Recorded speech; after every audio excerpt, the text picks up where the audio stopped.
Hello বন্ধুরা, এই দেখো আজকে আমি করতে চলেছি সজনে ফুলের পকোড়া।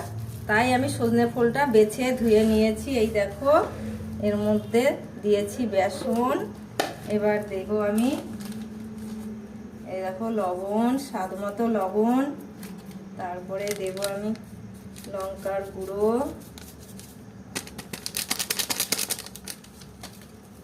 তারপরে দেব হলুদ,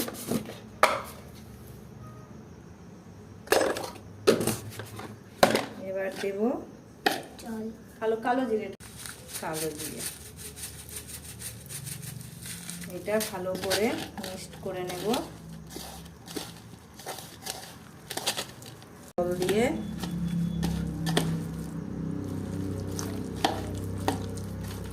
একটু বেসন লাগবে।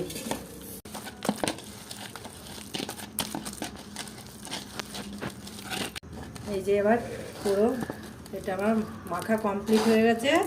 এবার আমি কড়াইতে তেল বসাবো। এবার আমি গ্যাসটা জ্বালিয়ে নেব। কড়াইটা বসিয়ে দিয়েছি। এবার দেব কড়াইতে তেল, সাদা তেল, রিফাইন তেল। হ্যালো বন্ধুরা, এই দেখো আমার পকোড়ার বেসনটা রেডি হয়ে গেছে। তেলটা গরম হয়ে গেছে কড়াইতে। এবার আমি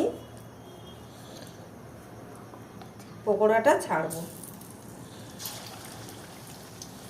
এইভাবে সবকটা ভেজে নেব। ভাজা হয়ে গেছে। হ্যালো বন্ধুরা, এই আমার পকোড়া হয়ে গেছে রেডি। এই দেখো এবার আমি তুলে নেব। এই দেখো পকোড়া আমার রেডি হয়ে গেছে। আমি এবার একটা টেস্ট করে দেখি কেমন হয়েছে। দারুণ।